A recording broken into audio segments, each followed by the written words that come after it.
Chapter 11. Wendy's Story. Listen then, said Wendy, settling down to her story, with Michael at her feet and 7 boys in the bed. There was once a gentleman. I'd rather he'd been a lady, Curly said. I wish he'd been a white rat, said Nibs. Quiet, their mother admonished them. There was a lady also, and... Oh, Mummy, cried the first twin. You mean that there is a lady also, don't you? She's not dead, is she? Oh, no. I'm awfully glad she isn't dead, said Tootles. Are you glad, John? Of course I am. Are you glad, Nibs? Rather. Are you glad, twins? We're just glad. Oh, dear, sighed Wendy. Little less noise there, Peter called out, determined that she should have fair play, however beastly a story it might be in his opinion. The gentleman's name, Wendy continued, was Mr. Darling, and her name was Mrs. Darling. I knew them, John said, to annoy the others. I think I knew them, said Michael, rather doubtfully. They were married, you know, explained Wendy. And what do you think they had? White rats, cried Nibs. No. It's awfully puzzling, said Tootles, who knew the story by heart. Quiet, Tootles. They had 3 descendants. What is descendants? Well, you are one, twin. Do you hear that, John? I am a descendant. Descendants are only children, said John.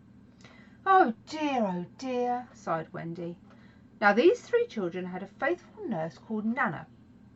But Mr. Darling was angry with her and chained her up in the yard, and so all the children flew away.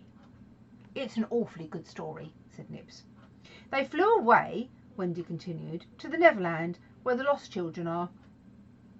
I thought they did, Curly broke in excitedly. I don't know how it is, but I just thought they did. Oh, Wendy, cried Tootles. Was one of the lost children called Tootles? Yes, he was. I am in a story. Hurrah! I am in a story, Nibs. Hush. Now I want you to consider the feelings of the unhappy parents with their children flown away. Oh, they all moaned, though they were not really considering the feelings of the unhappy parents one jot. Think of the empty beds. Oh, it's awfully sad, the first twin said. I don't see how it can have a happy ending, said the second twin. Do you, Nibs? I'm frightfully anxious. If you knew how great is a mother's love, Wendy told them triumphantly, you would have no fear. She had now come to the part that Peter hated. I do like a mother's love, said Tootles, hitting Nibs with a pillow. Do you like a mother's love, Nibs? I do just, said Nibs, hitting back. You see, Wendy said complacently, our heroine knew that Mother would always leave the window open for her children to fly back by, so they stayed away for years and had a lovely time. Did they ever go back? Let us now, said Wendy, bracing herself for her finest effort, take a peep into their future. And they all gave themselves a twist that makes peeps into the future easier. Years have rolled by, and who is this elegant lady of uncertain age alighting at London Station? Oh, Wendy, who is she? Cried Nibs, every bit as excited as if he didn't know. Can it be? Yes? No? It is? Oh, there, Wendy. Oh. And who are the 2 noble portly figures accompanying her, now grown to man's estate? Can they be John and Michael? They are. Oh. See, dear brothers, said Wendy, pointing upwards, there is the window still standing open. Ah, now we are rewarded for our sublime faith in a mother's love. So up they flew to their mummy and daddy, and pen cannot describe the happy scene of which we draw a veil. That was the story, and they were as pleased as the fair narrator herself. Everything just as it should be, you see. Off we skipped like the most heartless things in the world, which is what children are, but so active, and we have an entirely selfish time, and then, when we have need of special attention, we nobly return for it, confident that we shall be embraced instead of smacked. So great indeed was their faith in a mother's love, that they felt they could afford to be callous for a bit longer. But there was one who knew better, and when Wendy finished, he uttered a hollow groan. What is it, Peter? She cried, running to him, thinking he was ill. Oh, it's not that kind of pain, Peter replied darkly. Then what kind is it? Wendy, you are wrong about mothers.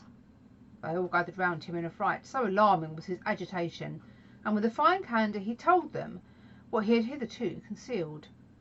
"Long ago," he said, "I thought like you that my mother would always keep the window open for me.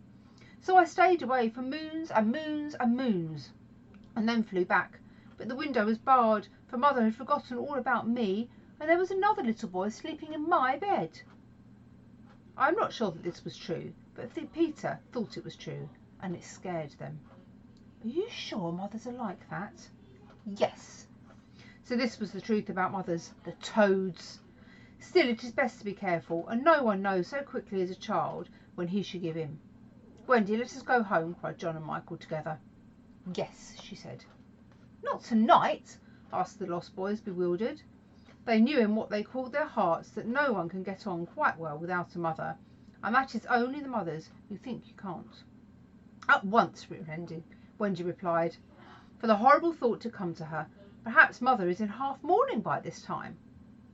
This dread made her forgetful of what must be Peter's feelings, and she said to him rather sharply, "Peter, will you make the necessary arrangements?" "If you wish it," he replied, as coolly as if she had asked him to pass the nuts. Not so much as sorry to lose you between them. If she did not mind the parting, he was going to show her, was Peter, that neither did he. But of course he cared very much, and he was so full of wrath against grown-ups, who as usual were spoiling everything, that as soon as he got inside his tree he breathed intentionally quick, short breaths at the rate of about 5 to a second. He did this because there is a saying in the Neverland that every time you breathe a grown-up dies, and Peter was killing them off vindictively as fast as possible. Then, having given the necessary instructions to the Redskins, he returned to the home, where an unworthy scene had been enacted in his absence. Panic-stricken at the thought of losing Wendy, the lost boys had advanced upon her threateningly. "It will be worse than before she came," they cried. "We shan't let her go. Let's keep her prisoner. Aye, chain her up." In her extremity, an instinct told her to which of them to run. "Tootles," she cried, "I appeal to you." Was it not strange she appealed to Tootles? Quite the silliest one. Grandly, however, did Tootles respond. For that one moment he dropped his silliness and spoke with dignity. "I am just Tootles," he said, "and nobody minds me. But the first who does not behave to Wendy like an English gentleman, I will bludge him severely." He drew his hanger, and for that instant his sun was at noon. The others held back uneasily. Then Peter returned, and they saw at once they would not get any support from him. He would keep no girl in the Neverland against her will. "Wendy," he said, striding up and down, "I have asked the Redskins to guide you through the wood, as flying tires you so." "Thank you, Peter." "Then," he continued, in the short, sharp voice of one accustomed to be obeyed, "Tinker Bell will take you across the sea. Wake her, Nibs." Nibs had to knock twice before he got an answer, though Tink had really been sitting up in bed, listening for some time. "Who are you? How dare you? Go away!" she cried. "You are to get up, Tink," Nibs called, "and take Wendy on a journey." Of course Tink had been delighted to hear that Wendy was going, but she was jolly well determined not to be her courier, and she said so in more offensive language. Then she pretended to be asleep again. "She says she won't," Nibs exclaimed, aghast at such insubordination, whereupon Peter went sternly towards the young lady's chamber. "Tink," he rapped out, "if you don't get up and dress at once, I will open the curtains, and then we shall see you in your negligee." This made her leap to the floor. "Who said I wasn't getting up?" she cried. In the meantime, the boys were gazing very forlornly at Wendy, now equipped with John and Michael for the journey. By this time they were dejected, not merely because they were about to lose her, but also because they felt that she was going off to something nice to which they had not been invited. Novelty was beckoning to them as usual. Crediting them with a nobler feeling, Wendy melted. "Dear ones," she said, "if you will all come with me, I will feel almost sure I can get my father and mother to adopt you." The invitation was meant especially for Peter, but each of the boys was thinking exclusively of himself, and at once they jumped with joy. "But won't they think us rather a handful?" Nibs asked in the middle of his jump. "Oh no," said Wendy, rapidly thinking it out. "It will only mean having a few beds in the drawing room. They can be hidden between screens on first Thursdays." "Peter, can we go?" they all cried imploringly. They took it for granted that he would go also, but really they scarcely cared. Thus children are ever ready, when novelty knocks, to desert their dearest ones. "All right," Peter replied with a bitter smile, and immediately they rushed to get their things. "And now, Peter," Wendy said, thinking she had put everything right, "I'm going to give you your medicine before you go." She loved to give them their medicine, and undoubtedly gave them too much. Of course it was only water, but it was out of a calabash, and she always shook the calabash and counted the drops, which gave it a certain medicinal quality. On this occasion, however, she did not give Peter his draught, for just as she had prepared it, she saw a look on his face that made her heart sink. "Get your things, Peter," she cried, shaking. "No," he answered, pretending indifference. "I'm not going with you, Wendy." "Yes, Peter." "No." To show that her departure would leave him unmoved, he skipped up and down the room, playing gaily on his heartless pipes. She had to run about after him, though it was rather undignified. "To find your mother," she coaxed. Now, if Peter had ever quite had a mother, he no longer missed her. He could do very well without one. He had thought them out, and remembered only their bad points. "No, no," he told Wendy decisively. "Perhaps you would say I was old, and I just want always to be a little boy and to have fun." "But Peter—" "No." And so the others had to be told. "Peter isn't coming." "Peter not coming?" They gazed blankly at him, their sticks over their backs, and on each stick a bundle. Their first thought was that if Peter was not going, he had probably changed his mind about letting them go. But he was far too proud for that. "If you find your mothers," he said, "I hope you will like them." The awful cynicism of this made an uncomfortable impression, and most of them began to look rather doubtful. After all, their faces said, were they not noodles to want to go? "Now then," cried Peter, "no fuss, no blubbering. Goodbye, Wendy." And he held out his hand cheerily, quite as if they must really go now, for he had something important to do. She had to take his hand, as there was no indication that he would prefer a thimble. "You'll remember about changing your flannels, Peter," she said, lingering over him. She always was so particular about their flannels. "Yes." "And you will take your medicine?" "Yes."